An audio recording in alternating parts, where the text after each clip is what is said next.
invite you to continue with that breath.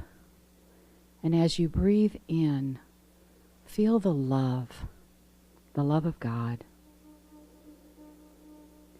Think of a time when you felt love, whether it was a moment, whether it was a day, whether it was with a special person. But just think about that time, that moment when you felt such love. And breathe in through your heart and breathe in that love. Lock in that feeling. Allow that love to just spread through your entire body, from your head to your toes, from fingertip to fingertip. Your body is full of that love. As you breathe in love, you allow this love to have its way with you. Just flow through your entire body. And that love feels exciting. It feels glorious. Breathe in that love. And as you exhale, share that love with everyone around you. Spread that love throughout this room so that everyone not only feels the love within them, but they feel your love as well. We are just enfolded in love, capsulated in love. Love just has its arms around us, embracing us, every single one of us. And now let's take that love and spread it out further. Let's go out within the community of Charlotte, the state of North Carolina, the United States. And let's take it even beyond to the whole universe and allow every single individual to feel our love.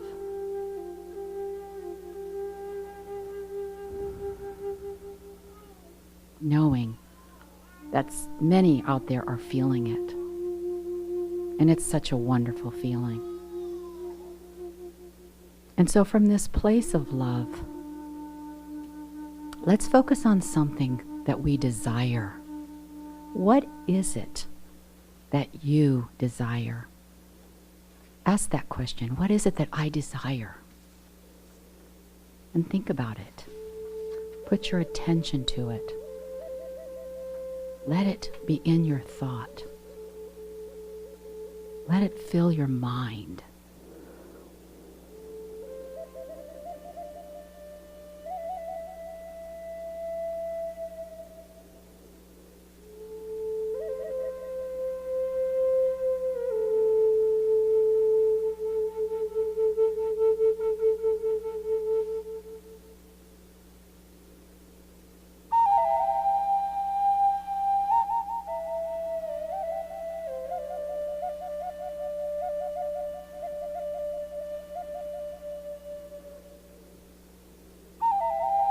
Think of all the details about it.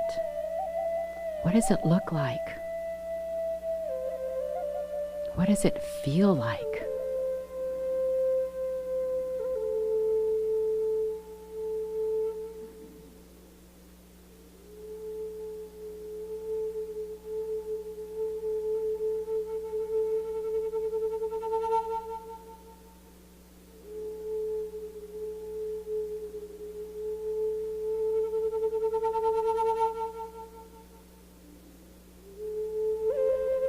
Get excited about it, knowing that it is a possibility.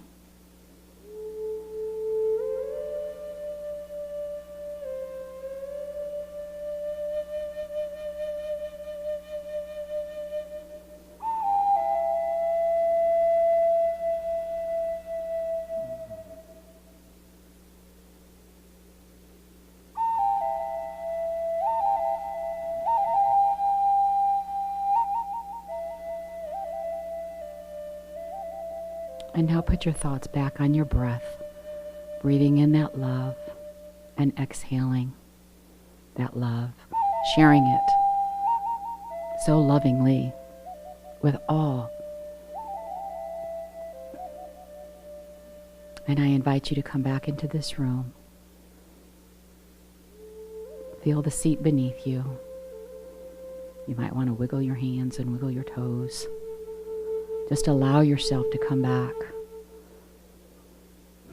And when you come back, just know and lock in that feeling of love. Allow that to just stay with you. Or know where it is in the case you need to find it.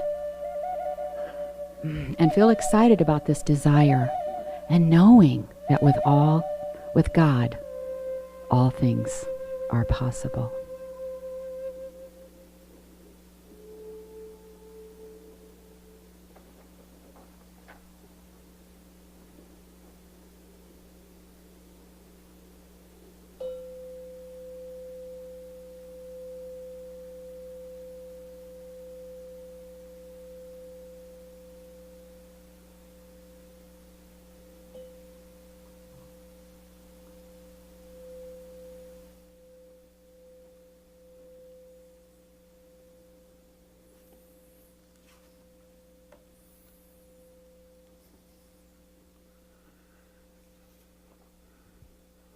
All right. Thank you, Deborah. Appreciate it. That's an awakening bell, by the way. That's what it's called. It is for the purpose to remind the soul, awaken and be who you are in this moment. Connect yourself to the higher spirit. Become one with spirit and soul, therefore manifesting itself in the body. So may your souls be awake this morning to receive what Spirit has to say to the ecclesia, the church, the community, of those who are here because of experience. I told the class, good class this morning, yay, thank you for coming, but it was just one of those times that Spirit showed up really wonderfully.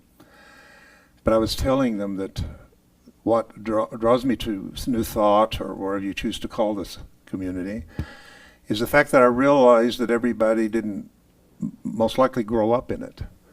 We're all renegades from somewhere, from Baptist or Catholicism or atheism or any of these other religions, because we sit and had an experience inside of ourselves and said, there's got to be something more than this. And that's what opened the willingness of the heart to receive teachings that were almost perceived as out of the bounds of dogma and doctrine, as dangerous teachings, I guess. I don't know what all they called them. But you didn't care enough to give your power away this time. But this time you said yes. You said that deep yes to the universe. And the universe began to show up by maybe meeting a person, being in the right workshop, reading the right book, or someone inviting you to a New Thought community such as this, and finding people of like mind that kind of synchronizes with where you are on the path. And that's coming together by experience rather than just by knowledge. So let us all be joined together in spirit and in purpose. Well, that's one thing we can't imagine. That's one thing that we own. That's for our power. Imagination is one of the main powers that Fillmore teaches, is imagination and the power of imagination. And we realize it's not fantasy. It's two different things, fantasy and imagination. Imagination is that dipping into the unknown, ready to be made known. It is our ability to go beyond the confinements and the peripheries of our belief systems and our thinking. And rather than see things the way we see them through our five senses, we can imagine them differently. And that's called creating. Creating. It says in the quantum physics book, Holographic Universe, with David Bohm, the protege of Einstein, that when the brain imagines something, it has at some level created it at the same time in the intricate system. So that's where faith comes in, and that's where we say, so be it. So it is done when we pray and we open our eyes and we go and we see a world like it is, but we can come from that place in which we see it differently as it is in the higher dimensions of truth and reality in that way. Before I begin this morning, I'd like to do something different. I wonder if somebody who was here last Sunday would be willing to stand up and tell us a little bit about what last Sunday's sermon was about. That's not good. Tim, you don't count. Sandra, if you would.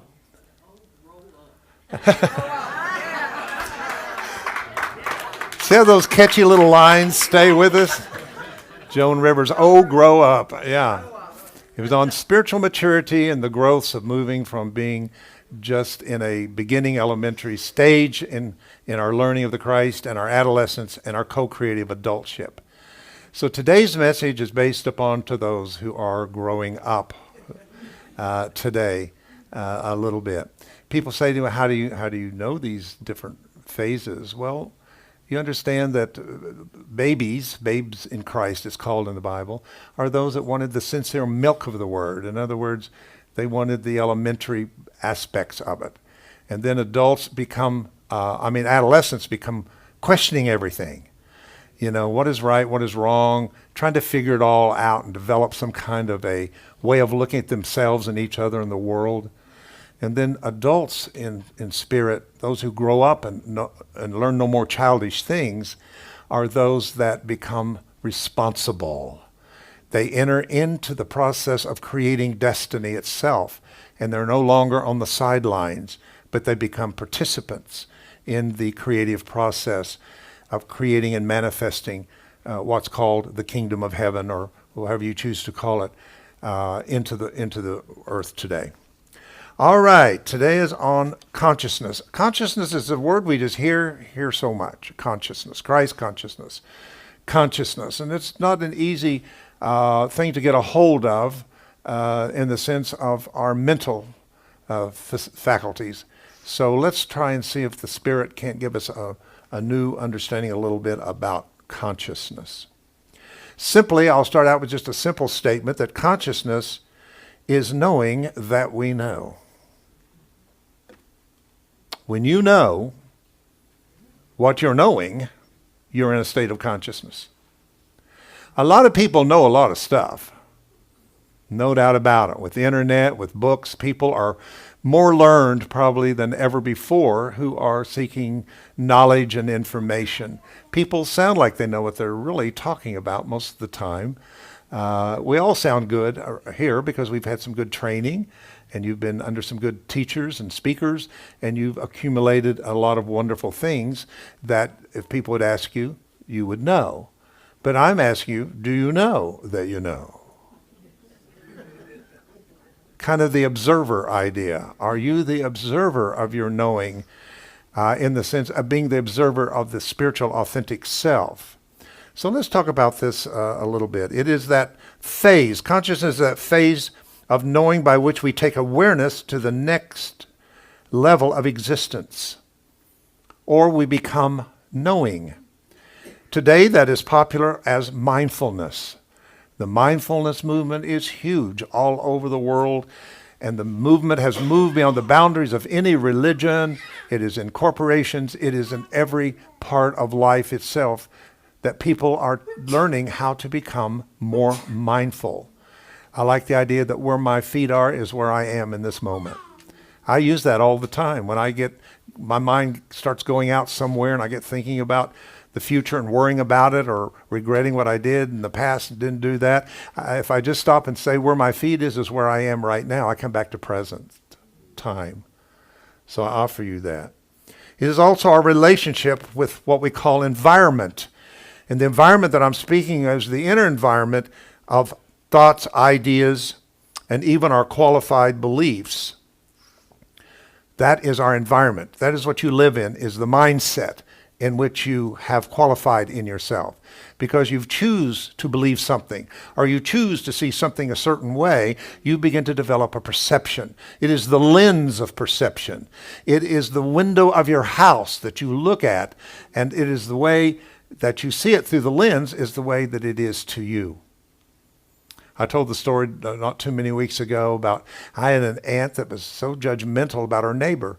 And she just kept saying, I don't understand. That woman hangs out, this is the day they hung out clothes, and these sheets and things. She said, they are the dirtiest thing. Why in the world would she wash these things and they still come out so dirty? And she just went on and on about this and whatever. And one day I was out playing and I looked at these sheets and they were as white as they could be. They were clean. And I went to my aunt's house looking at there were windows that were dirty. It wasn't the sheets that was dirty. It was her own windows that was dirty. So a lot of times we project things out there through the lens in which that we perceive and see the world that we live into. So this is the conscious mind. The conscious mind is that alert, knowing, mindful. It is right now you could become mindful of something that you're not being mindful of. Are you mindful of the chair you're sitting in? Now you are, maybe. So look around and see the mindful of things that you're not mindful. Then you know that you know. And this is what we're trying to do. We teach, or I do, I don't want to speak to everybody, but I believe in New Thought that we all share this idea that all the Christ consciousness is a divine intellect, so to speak. It is the very thoughts of God put together in a way that we can understand ourselves and each other from a reality point of view. And I think that's important that we realize that we need to sometimes just clean our own windows and our own perceptions, and we'd see things differently rather than reach out and try to make it different. See, that's what we tend to do. We want to change everybody to what we think they ought to be, then we can like it. But sometimes we just need to clean the lens and see them maybe deeper or more from a clear point of view. Then we have the subconscious mind, which is the sum of all of mankind's past thinking, or what we call memory.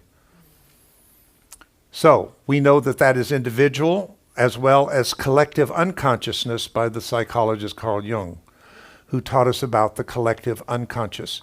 And this is why you can have dreams. You ever have dreams and you wonder, what in the world was that about? That had nothing to do with anything about me or what I was thinking or my life whatsoever. He says that you're connecting into all the thoughts of humanity in the collective unconsciousness and manifesting them in your dreams.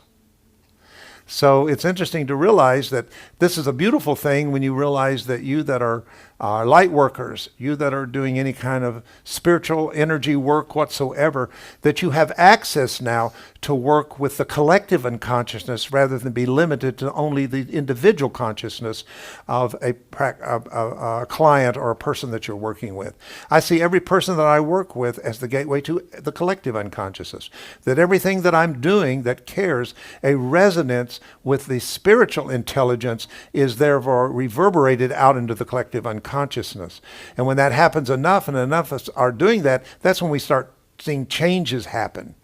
That's where the answers of your prayer comes in, is when you keep putting out that same intention vibrationally, and it builds and it builds and it builds and it builds, then it manifests at some point. So the subconscious mind is kind of where we dwell a lot in thoughts that we have suppressed from memory. They can be good thoughts, they can be not so good thoughts, they can be all kinds of thoughts that are basically there. The superconscious or Christ conscious, also known as spiritual consciousness, which is a state of consciousness that is based upon understanding and realization of the spiritual truth. That's capitals, truth. Sometimes there's a difference in what you believe is true and truth. A lot of people are meeting today all over believing that what they believe is the true. Is true. And they're going to base it on because they read it in the Bible, or they read it in their bylaws, or they read it in the mission statement, or they heard the preacher say it, or the rabbi, or the priest, or whoever to say it, and therefore they believe it is true. And then when they hear things that resonate to what it is true, that it enforces it all the more. See, I told you it was true, but that doesn't mean it's the truth. The truth is from the consciousness of spirit. The spirit always knows the truth. I've told so many times how that I've spent so many decades as a seeker of the truth. I wanted to know the absolute truth. Is this religion the truth? Is this movement the truth? Is this book telling me the truth? And I just found myself on a journey that was never ending, trying to find out a place to settle in saying this is the truth. Now I found things that I liked, and I validated as being true because I liked believing it. And then I would read more or hear somebody else and they would give me something better, and I go, well, that's not so true anymore. So now this is true. I mean, sitting here in this room, how many of you has changed your belief systems most of your lifetimes? We have changed and changed and changed and changed. That's something you can change. You can't change the truth. The truth has no beginning and has no end. The truth is stable. It's the constant. It's the constant. It isn't that that's ever moving and changing and all of that. It is that which is the truth. And that is what we're seeking. So I was seeking what is the truth. And I found a lot of wonderful revelations, and people had wonderful knowledge that I thought, that could be my truth. Then it wasn't. So when I had the experience and realized, and the experience was that I was just kind of meditating, contemplating in that state of mind, and just kind of contemplating this idea of the truth, and went over and opened a Bible. It was just sitting there. And it opened to a place where Jesus, Yeshua, was standing before Pilate, and Pilate asked Jesus, what is the truth? Now I was waiting to read. Jesus whipped out the Old Testament scrolls and started preaching to him and telling him what he needed to do and whatever. I was surprised to find out he said nothing. He said nothing. He did not in any way respond to him in the form of a concept, a construct, a belief system, but he stood in the presence that he was. And I realized what he was saying is, I am the truth. I am the truth. A lot of people, family, will get you on, unless you believe that Jesus Christ is your personal Savior, you're not be saved, and they're going to use that on you. I'm the way, the truth, and life, and no man can come unto God but through me. But what they don't understand is that was spoken through Jesus, not from Jesus. It is his I am presence that said, I'm the way, I'm the truth, I'm the life. And that is what we all share. We all share in this existence of that which is called the I am. I make this statement a lot, but across town there can be a meeting of some fundamentalists that are up saying, I'm saved, sanctified, whatever. You could have some people over here saying, I'm a Democrat, I'm a Republican, I'm an alcoholic, I'm whatever. But everybody started from the same sacred point, I am. But all we hear is the label. All we hear that there are this and there are that. But we don't hear that the first thing that has to speak is the I am presence. So today, your truth is your identity. It is who you are. Will you say with me, I am the truth? I am the truth. Yeah. And I found that and I thought, well, everything else is just going to be fun and entertainment because now I know who I am. That's the greatest, most rich thing that you can experience in your life is to know who you are. And not know who you are in the form of a knowledge consciousness. In other words, I could say that and you go, that sounds good, I'll accept that. Then you're back into the belief system. When I said that, maybe somebody here felt a resonance, a witness, something inside stirred within them. Maybe you had some reaction to it. And that means that it is corresponding to you into a resonant or frequency match that it is your truth. I am the truth. Say it with me again and see what you feel. I am the truth. Doesn't it feel like you've kind of arrived? That you're here in this present moment. That you don't have to work hard because you're trying to get to the truth. Really, to be honest with you, what we mostly do in all the teaching is try to correct what we thought was true. That's the whole thing of A Course in Miracles, is to undo the ego system of what it perceives as the truth, to undo that. So it's just so important that we understand that there is an intelligence that is innate within us. Now you call that intelligence at time your intuition. How many has ever had intuition? Just intuitively knew something. That is that innate intelligence coming alive and awake in you. Fortunately, we don't always listen to it because we hand it over to the brain to analyze, and the brain says, but we don't believe that. Remember? We don't believe that. You go, oh, okay, cancel, cancel, cancel. And then you go do something and you say, oh, we should have listened to that first. That first unction, that first awakening in me. And if we could learn to do that, then we would be spirit guided and spirit led if we could learn to live by that inner guidance, that inner GPS that's in us. And sometimes it says a lot, make the next year U-turn. You know, let's go around again, do something differently. So superconscious merely means that when divine inner innate consciousness and human consciousness resonate, it produces Christ consciousness. You understand that? When the human consciousness meets with collective divine consciousness and they resonate together, and what is true is your truth, rather than what is true is a misperception of the truth. And it's in that space that we feel that we are in a state of lack. Most of us, it'd be so easy today to go into a state of consciousness where I could believe in lack because there's things that I appear to be lacking. I'd love to have more finances. I have a vision for this place. I'd love to have more finance coming in here. I'd like to have some better health and some issues. So it looks like I need a lot of stuff. But when I move into that innate spiritual consciousness that says, but it's already accomplished. It's already been done. Creation is done. It is totally finished and complete in the spiritual sense. And all you have to do is to manifest what you think you don't have, but you already have. So there's manifested and unmanifested state, right? Doesn't mean because it's unmanifested it doesn't exist. It doesn't mean because I can't hear the dog down the street that it doesn't exist, or I can't hear a car out there that it doesn't exist. It does exist beyond my five senses, and this is where faith becomes so important. Charles Fillmore says, and I'd like to share this with you, it is important to understand our place in spiritual growth. He understood this. He understood things were going to grow and mature and change and evolve.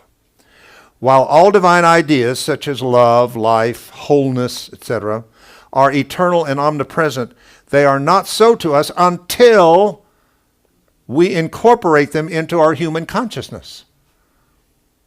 You understand? Until you take all this stuff you're learning in workshops and books and teachers and all these wonderful principles, until you are able to incorporate them into human consciousness. In other words, you're bringing human consciousness up to the level of the frequency of divine consciousness, and you're creating Christ consciousness.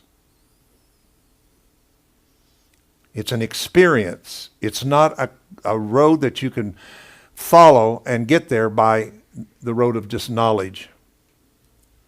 He says, with an intellectual concept, this can only satisfy us for a time. What does that mean? That means that I can come in and hear something and go, wow, I really like that. That really helps me to hear it that way because I learned it this way and I heard from a love-based rather than a fear-based, and you go, I really like that. And so you really enjoy that mental construct of something that is given to you that you like, but that doesn't mean that it will last forever because it's not a part of your experience. And that's why we become people that go from knowledge to knowledge to knowledge constantly. I know I do. I love knowledge. I call myself an infomaniac because I'm addicted to information is all info means. Infomaniac. And I love knowledge. But also at the same know that knowledge is not going to do anything for me until I bring my human consciousness to the frequency to receive it and incorporate it into my consciousness as a reality of life. All right? And this is why I wanted to do this morning, because I don't want us to be caught in the trap that we think we're getting smarter and we're getting there because we keep piling in new knowledge and new ways of learning without manifesting it. That make sense to you? So again, he says an intellectual concept can only satisfy us for a time, leaving us only with a mental concept about something we have not yet experienced. So we can sing about peace, we can sing about joy, but are you experiencing peace and joy? That's the real song. It's not the song we sing up here. This is the song about your real song, the song of your creation, the song of your spiritual life is joy and peace. It is that which is there to experience. That is the song the Bible says that no man could learn. So there's a song that nobody could learn. It can't be written by the pen of a man. It is the song of your spirit, of your soul, of your purpose, manifesting as life. It's not a song to be sung. It is a song to be lived. It says if we only stay with a mental concept about something we've not experienced, we're only deceiving ourselves with that thought or idea that's about spiritual principles, but yet have not been experienced. I just want us to contemplate this whole idea of how can we take these wonderful principles that we know and have knowledge about and can talk about and speak about, and how do we get them into human consciousness to manifest as our life? It shouldn't be hard for us to have peace that passes understanding, our joy that's exceeding. It should be our nature. And it is our divine nature. It's not our human nature, but it's our divine nature. But wonder if the divine nature, the human nature matched the divine nature. There's so many things that you and I do that are so habitual, that is so the active part of the mind, the reactive part of the mind. We just do them without thinking. Wonder if we did joy without thinking. Wonder if we did peace without thinking. Wonder if we walked in wholeness with having to think about it, but it became the new norm of our lives. Is this the coming of the Christ consciousness? Is this the coming of the Christ consciousness? Life is not just some random series of events. What happens to you? What happened because you did it right or because you did it wrong? That's the way we see everything. We constantly are judging everything as something right or something wrong. Instead, it's an intelligent unfolding that is revealing itself to you all day long, bringing you step by step from unconsciousness into a state of higher or awakened consciousness. Everything that happens to you in a day in which you don't care for that experience or that feeling is trying to tell you something. It's trying to tell you when a guitar goes out of tune, it's telling you it needs tuned. How when your TV acts up, it's telling you you need to get in there and fine tune it and find the frequency of the channel again and whatever. Right? So it is with us also. Sometimes something is telling us the instrument, the human body, as the human instrument has gone out of tune in the kidney or my knee or my elbow or something like that. And all needs to be done is a return back to the original frequency of creation. And instead, we try to fix it. We want to fix it where it was and when it was and how it got there, but we want to fix it without changing the background of the consciousness behind it. Change the consciousness, you'll change the outcome of it.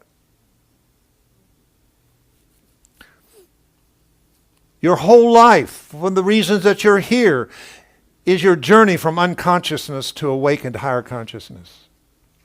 That's what it's all about.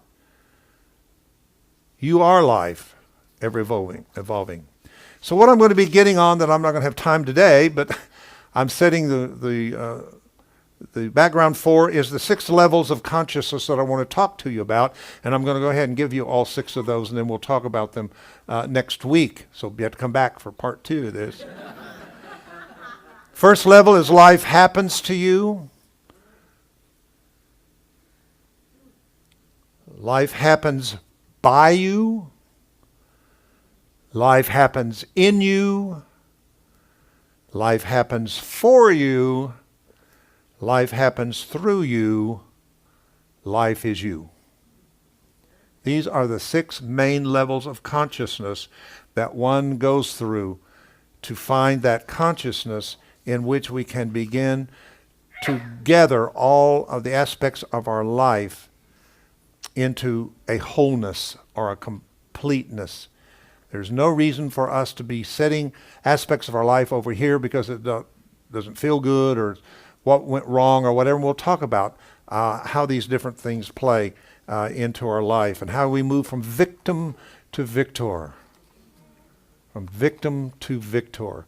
And that is what I want to talk about next week of the 7 levels of consciousness. And we'll move from there.